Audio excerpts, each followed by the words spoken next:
जय हिंद। Welcome to Computerology Academy. और आज हम लोग देखेंगे कि जो ताउते चक्रवात है, जो ताउते साइक्लोन है, जो कि आया था वेस्टर्न कोस्ट ऑफ इंडिया में, और उससे जो कि है केरला, कर्नाटका, महाराष्ट्र, गोवा और गुजरात और कुछ हद तक राजस्थान प्रभावित हुआ है। तो इसका क्या अर्थ है, इसके क्या प्रक्षेपवक्र थे। प्रक्षेप वक्र का मतलब होता है ट्राजेक्ट्री की, कौन सा पाथ इसने फॉलो किया और किस रास्ते ये गुजरा और इसका क्या प्रभाव रहा। तो myself Vidyanand Singh, let's start. And before we start, मैं आपसे रिक्वेस्ट करना चाहूँगा कि आप हमारे चैनल को सब्सक्राइब करें और बेल आइकन को भी दबा दें, ताकि हम जब भी नई वीडियोस डालें तो आप तक इन्फॉर्मेशन पहुँच सके। तो यहाँ पर चलिए सबसे पहले एक देख लेते हैं क्वेश्चन क्या है। तो ये क्वेश्चन है कि जो लोकल विंड्स हैं, विली विलीज, वो किस रीजन में पाए जाते हैं, कहाँ पर मिलते हैं। तो यहाँ पर आप देख रहे हैं चारों ऑप्शन है, और इसका आंसर मैं जो है सो वीडियो के आखिरी में बताऊंगा। तो आखिरी तक हमारे वीडियो से जुड़े रहें और आखिरी तक इसके इन्फॉर्मेशन को एसिमिलेट करें। तो देखते हैं, सबसे पहले जो ताउते तूफान आया है, तो इसका नाम जो है सो दिया है म्यांमार ने। तो म्यांमार में बर्मिश लैंग्वेज में जो है, म्यांमार में जो बर्मिश लैंग्वेज बोलते हैं, और बर्मिश लैंग्वेज में जो है ताउते का मतलब होता है गेको। गेको एक प्रजाति है छिपकली की, जो कि बहुत ही हाई साउंड निकालती है, हाई पिच साउंड और लाउड साउंड निकालती है, आवाज निकालती है। तो एक ये छिपकली का प्रकार है ताउते, ठीक है, छिपकली की एक प्रजाति है। और ये जो है ताउते तूफान है, ये पहला ट्रॉपिकल साइक्लोन है जो कि इंडिया में आया है, या इस साउथ एशियन रीजन में आया है। साउथ एशियन रीजन में ये 2021 का इंडियन ओशन रीजन में, नॉर्थ इंडियन ओशन रीजन में जो है सो पहला तूफान है। और इसकी जो नाम है, नामकरण जो होता है, ताउते जो नाम पड़ा है, तो ये तो सजेस्ट तो किया था चलिए म्यांमार ने, लेकिन इसे एलोकेट कौन करता है, इसे देता कौन है।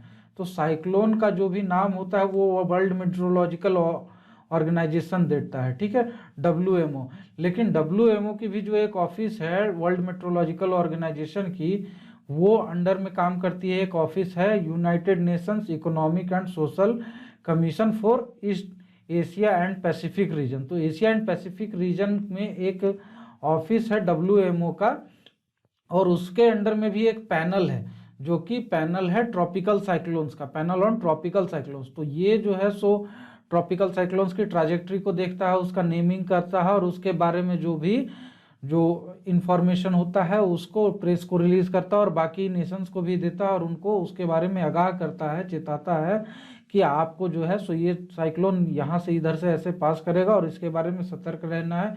और डिजास्टर मैनेजमेंट के जो भी प्रिकॉशनरी मेजर्स हैं, जो भी उससे बचने के उपाय हैं, वो आपको करने हैं और अपने आम जनता को भी बचाना है।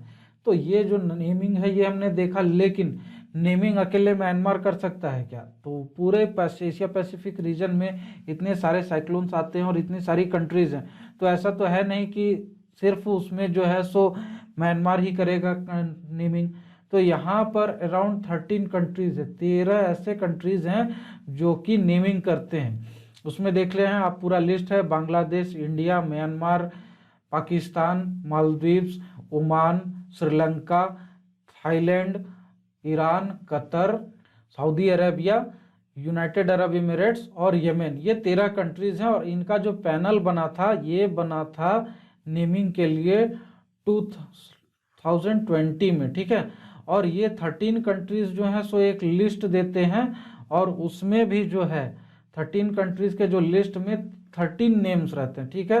तो 13 कंट्रीज और 13 नाम, तो टोटल हो गए 169 नेम्स। तो ये जो लिस्ट है, तो सारे कंट्रीज के जो लिस्ट आते हैं तो उसकी एक चार्ट बनती है, ठीक है, चार्ट बनती है, और उसमें जो है सो कंट्री वाइज जो होता है सो यहाँ पर रहता है, और यहाँ पर लिस्ट 1, लिस्ट 2, लिस्ट 3, और उसमें हर एक कंट्री का एक एक जो नाम सजेस्ट किया हुआ है वो रहता है।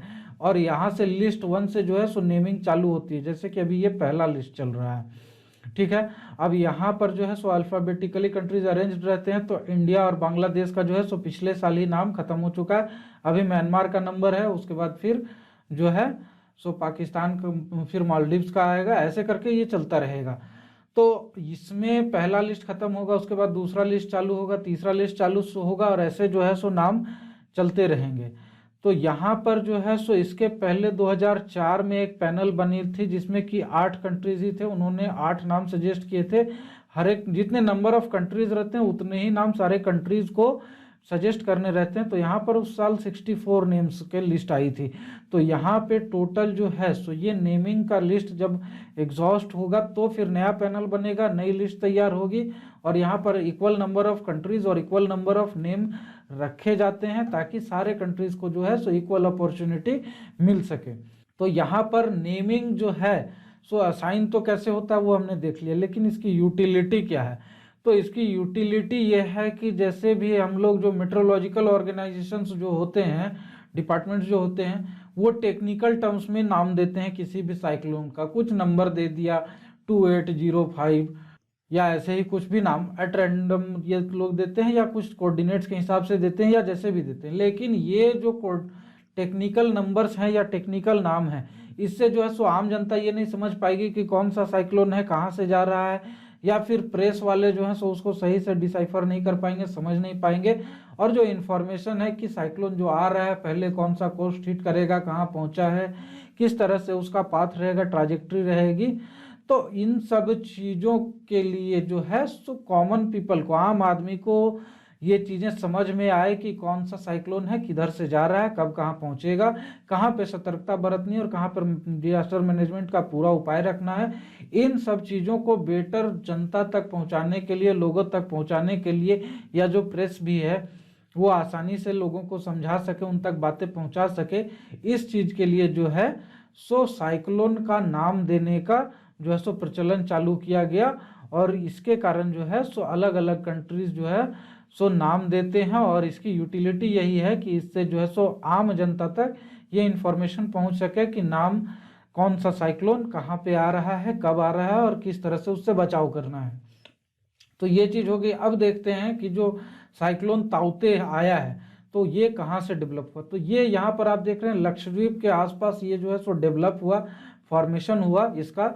और उसके बाद ये northward movement along the coast of India, India के जो तटीय क्षेत्र हैं उससे लगे लगे ये नॉर्थ की ओर बढ़ने लगा। सबसे पहले जो है ये सो थोड़ा सा केरला के नज़दीक आया, इधर आप देख रहे हैं, और उसके बाद जो है सो फिर ये नॉर्थ की ओर मुड़ गया और के जो तट है उससे लगे हुए ये चलता आया। और यहाँ पर ये जो है सो 18 तारीख को आप देख रहे हैं कि इसने हिट किया गुजरात कोस्ट को, गुजरात कोस्ट को भी पार किया। और यहाँ पर ये जो है सो इसने बहुत ही तबाही मचाई। तो देखिएगा कोस्ट से लगे लगे जब ये चल रहा था तो इसके कारण क्या है कि ये जो होता है साइक्लोन एक लो प्रेशर डिप्रेशन होता है। यहाँ पर जो है सो ये कम दबाव वाला एक क्षेत्र होता है। तो यहाँ पर चारों तरफ से जो है सो हवाएं इसके नज़दीक आती हैं। हवाएं नज़दीक आने के बाद इस जगह से फिर वो आसमान की ओर ऊपर की तरफ बढ़ती है, ट्रोपोपॉज की तरफ बढ़ती है। और उसके कारण क्या होता है कि इसमें जो है सो कूलिंग होता है, जो हवाएं ऊपर उठती हैं जब, तो उसमें प्रेशर कम होते जाता है और ठंडक बढ़ते जाती है। उसके कारण जो उसमें वाष्प है, जो मॉइस्चर है, वो जो है सो पानी के रूप में बदलने लगता है, कंडेंसेशन होने लगता है, और उसके कारण यहाँ पर जो है सो रेनफॉल होती है। तो इसीलिए आपने देखा कि यहाँ पर जो तटीय क्षेत्र हैं वहाँ पर जो है सो बहुत हेवी रेनफॉल हुआ, चाहे वो केरला हो, कर्नाटका हो, महाराष्ट्र हो, गोवा हो, कहीं पर भी हो। और वहाँ पर एक एक दिन में लगभग 15 सेंटीमीटर तक की रेनफॉल हुई। 15 सेंटीमीटर तक की रेनफॉल का मतलब आप समझ रहे हैं कि इंडिया का जो एवरेज रेनफॉल है, एनुअल एवरेज रेनफॉल, वो 110 से 120 सेंटीमीटर का है, ठीक है, मैक्सिमम। तो 110 से 120 सेंटीमीटर की जो रेनफॉल होती है वो साल भर में होती है। लेकिन यहाँ पर क्या हुआ कि 15 सेंटीमीटर का रेनफॉल एक एक दिन में हो रहा है। तो यहाँ पर जो वाटर लेवल कितना हो गया होगा, और मतलब कि और जो ड्रेनेज सिस्टम है वो कितने हैंडल कर पाई होगी, उसको संभाल पाई होगी, और लोग जो इलाके हैं उसमें पानी भरना शुरू हो गया। और यहाँ पर जो तबाही हुई सो हुई। सबसे ज़्यादा तबाही तब होती है जब कोई भी साइक्लोन जो है सो कोस्ट को हिट करता है। कोस्ट को हिट करने के बाद क्या होता है कि उसका सारा जो मॉइस्चर है वहीं पर कंडेंसेट होके अनलोड होता है, और वहाँ पर जो है सो बहुत भारी तबाही मचती है। और वहाँ पर विंड स्पीड भी बहुत ज़्यादा होती है। साइक्लोन की विंड स्पीड लगभग 120 किलोमीटर प्रति घंटा से लेके 250 किलोमीटर प्रति घंटा तक की हो सकती है। अब ये देख रहे हैं आप कितना ज़्यादा स्पीड है।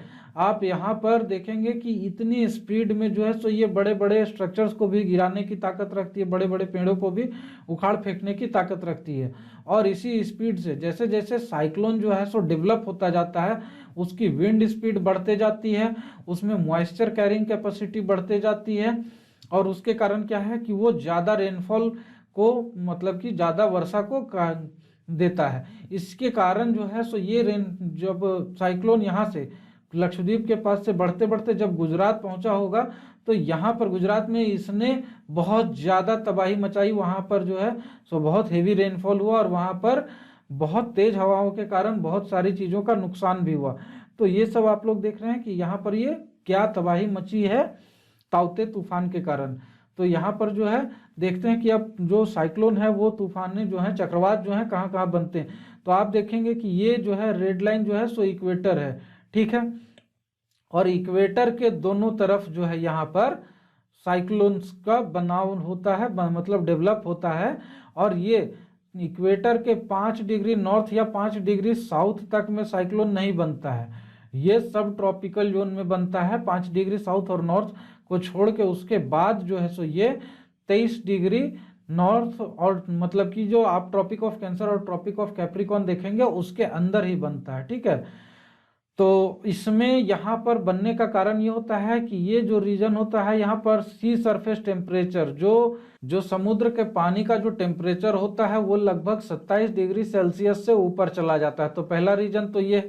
दूसरा रीजन है कोरियोलिस फोर्स। कोरियोलिस फोर्स एक अपरेंट फोर्स है, मतलब कि वो एक्चुअली में कोई फोर्स नहीं है, लेकिन वो लगता है ऐसे कि कोई फोर्स अप्लाई हो रही है, जिसके कारण कि जो भी हवाएं हैं या कोई भी चीज़ है वो लगता है हमारा जो नदन हेमिस्फीयर है उसमें कि वो राइट की तरफ मूव कर रहा है जब इधर मूव कर रहा है तो, और जब ये इधर मूव कर रहा है साउथ में तो ये लेफ्ट की तरफ मूव कर रहा है। तो सदर्न हेमिस्फीयर में वो लगता है कि लेफ्ट की तरफ मूव कर रहा है जब भी मूव करता है किसी भी डायरेक्शन में तो, और नदर्न हेमिस्फीयर में राइट की तरफ मूव करता है। तो इसके कारण जो है सो यहाँ पर क्या होता है कि जब भी हमारा साइक्लोन जो है बनता है और वो जो मूवमेंट करता है, जब भी लो प्रेशर डिप्रेशन बनेगा सी सरफेस टेम्परेचर हाई होने के कारण, तो वहाँ पर सारी हवाएं जो हैं सो एक जगह पर कन्वर्ज करने लगी, एक जगह पर आने लगेगी। और उनके कारण क्या होगा कि ये जब एक जगह पर आने लगती हैं तो वो राइट की तरफ मूव करने लगती हैं, और राइट की तरफ मूव करने के कारण ये एक चक्रवात का रूप ले लेती हैं।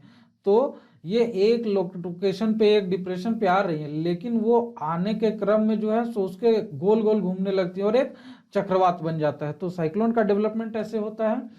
और ये देखिएगा आप यहाँ पर कि साउथ अटलांटिक सी में जो है सो ये रीजन में आपको चक्रवात का डेवलपमेंट नहीं मिलेगा। प्लस क्या है, साउथ में ईस्ट, साउथ पैसिफिक में ईस्ट रीजन में यहाँ पे भी आपको चक्रवात का डेवलपमेंट नहीं मिलेगा, जबकि आप देखेंगे यहाँ पर कि वेस्ट पैसिफिक रीजन में मिलेगा। इसका कारण ये है कि इन सब रीजन में जो है सो सी सरफेस टेम्परेचर जो है इतना ज़्यादा नहीं हो पाता, सी सरफेस टेम्परेचर जो है सो इतना ज़्यादा नहीं जा पाता है, जिसके कारण कि यहाँ पर जो साइक्लोन का है जो चक्रवात का डेवलपमेंट हो सके। और इसका कारण एक मेजर ये है कि इन सब रीजन में जो लैंड एरिया है, आप ग्रीन से देख रहे हैं कि लैंड एरिया दर्शाया गया है, लैंड एरिया जो है सो इन सब रीजन में कम है। और लैंड एरिया कम होने के कारण क्या होता है कि यहाँ पर विंड स्पीड ज़्यादा होती है, जो कि हवा के कारण, जो हवा के बहाव के कारण ज़्यादा होने के कारण, तेज होने के कारण यहाँ पर जो है सो टेम्परेचर उतना राइज नहीं कर पाता है, और जिसके कारण कि यहाँ पर लो प्रेशर डिप्रेशन क्रिएट नहीं हो पाता है। तो इसीलिए जो है सो ये येलो रीजन से आप देख रहे हैं कि वो सब रीजन है जहाँ पर साइक्लोन का डेवलपमेंट होता है, चक्रवात का डेवलपमेंट होता है। तो यहाँ पर हमने देखा कि कैसे साइक्लोन का डेवलपमेंट होता है, क्या क्या उसके प्रोसेसेस हैं, कैसे नाम देते हैं उसको। और साइक्लोन के बारे में डिटेल्ड वीडियो मैं एक बना दूंगा, जो कि ज्योग्राफी के जो प्लेलिस्ट है उसमें मैं डाल दूंगा, तो आप लोग वहाँ पर भी साइक्लोन का डेवलपमेंट के बारे में देख सकते हैं। और यहाँ पर जो मैंने शुरुआत में सवाल पूछा था कि जो विली विलीज है एक लोकल विंड है, वो किस रीजन में पाया जाता है, तो ये इसका करेक्ट आंसर है ऑस्ट्रेलिया। ऑस्ट्रेलिया में जो है सो विली विलीज जो है सो लोकल विंड्स पाए जाते हैं, जो कि डेजर्ट्स में डेवलप होते हैं। और ये लो प्रेशर डिप्रेशंस ये भी हैं, और ये डेजर्ट्स में टेम्परेचर राइज होने के कारण, लो प्रेशर होने के कारण वहाँ पर डेवलप होते हैं, और इसके कारण जो है सो डस्ट स्ट्रोम्स बनते हैं, ठीक है, डस्ट स्ट्रोम्स बनते हैं। तो ये इसका आंसर है। और इसका आंसर गिनी कोस्ट नहीं है जहाँ पे कि हर्मटन आता है, द डॉक्टर। यूएसए जो है यहाँ पर जो डेवलपमेंट होती है उसको कहते हैं चिनूक, और इटली में जो है इस रीजन में सिरोक्को मिलता है। तो ये 4 जो लोकल विंड्स है इसके बारे में हमने जाना। और ऐसे ही इंफॉर्मेटिव वीडियोस को जानने के लिए और देखने के लिए आप जो है सो हमारे चैनल को सब्सक्राइब कर दें और बेल आइकन को भी दबा दें कि जब भी हम नई वीडियोस डालें तो आपको उसकी इन्फॉर्मेशन मिलती रहे। और यहाँ पर जो है सो आप देख सकते हैं कि हमारे वेबसाइट पर वेरियस कोर्सेज चल रहे हैं, इस पर आप कोर्सेज जो है सो ज्वाइन कर सकते हैं। और ये हमारा फेसबुक और टेलीग्राम हैंडल है, इस पर आप हमें फॉलो कर सकते हैं।